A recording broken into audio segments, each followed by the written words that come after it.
Alright, for today's video we are talking about graphing hyperbolas. In part 1 we went through and described what the parts of a hyperbola were, how to determine the center, the way it opens, and the values of A, B, and the foci. And today we're going to apply it.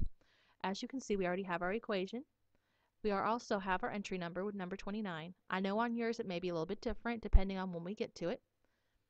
And then our standard for today is MM3 G2BC, which essentially is saying that we're talking about hyperbolas, graphing them, being able to go from the graph backwards into the standard form of the equation.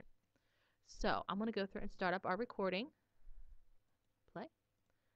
Alright, and as you can see, the first thing we have to find is our center, which in this case is going to be 2, -4, which is our opposites, and we're going to go through and plot that onto our graph right there.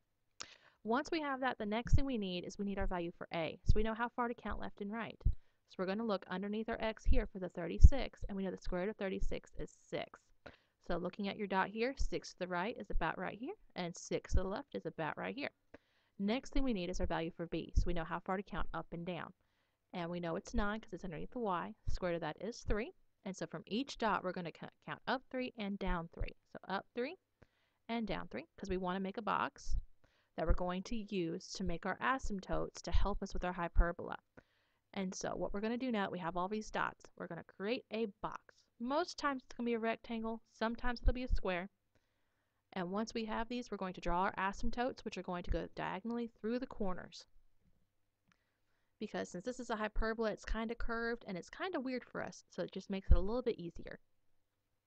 Next thing we have to know is how it's going to open. So where we know how it opens, so we look for the letter in the front. It is an X, which tells us it's going to open to the left and to the right.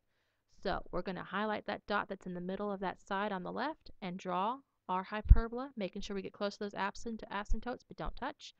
Same thing on the other side. Highlight that dot and draw your hyperbola. And then you're also going to need to know how to do those points. So make certain you know that this point right here is -4 because we're over left 4 and then down 4, so -4, 4. And on the other one, we are over here at 8. I know you can't see it, and then down at -4.